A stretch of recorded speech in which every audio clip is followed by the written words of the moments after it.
पुढची बातमी पाहूयात। डिजिटल अरेस्टची भीती दाखवून कोल्हापुरात 8 कोटींची फसवणूक करण्यात आली।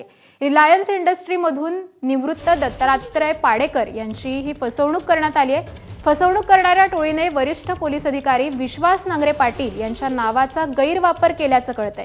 ईडीच्या कार्यालयातून बोलत असल्याचं सांगून पैसे ट्रान्सफर करण्यात यांना भाग पाडलं। पाडेकर यांनी शेअर्स विकून फसवणूक करणाऱ्याच्या 14 खात्यांवर हे पैसे ट्रान्सफर केलेत।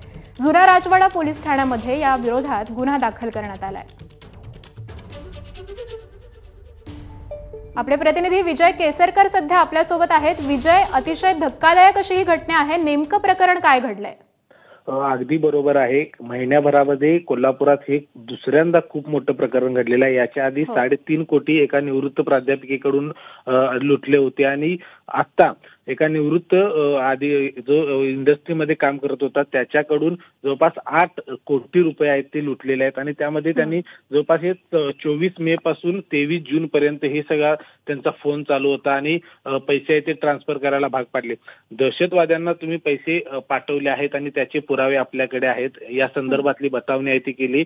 संदीप राव नावाचा एक अधिकारी त्या ठिकाणी ईडीच्या कार्यालयातून बोलत आहे अशा पद्धतीचं सांगितलं आणि वेळोवेळी त्यांच्याकडून पैसे आहेत ते ट्रान्सफर करून घेतले। जवळपास 14 खात्यांवरती हे पैसे आहेत ते ट्रान्सफर करून घेतले।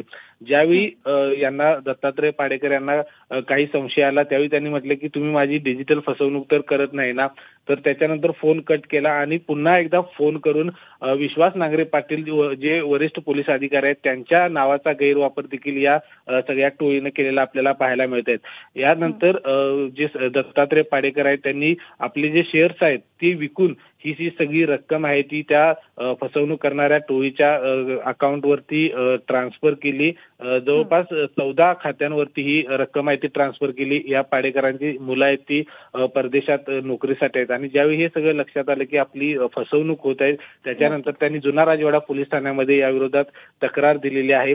आता नेमकं या संदर्भात पुढे काय होतं हे पाहणं महत्त्वाचं आहे। मात्र दिवसेंदिवस पोलीस या संदर्भात काय तपास करतात हे पाहणं अगदीच महत्त्वाचं ठरणार आहे। धन्यवाद विजय, आपण दिलेल्या या माहितीबद्दल।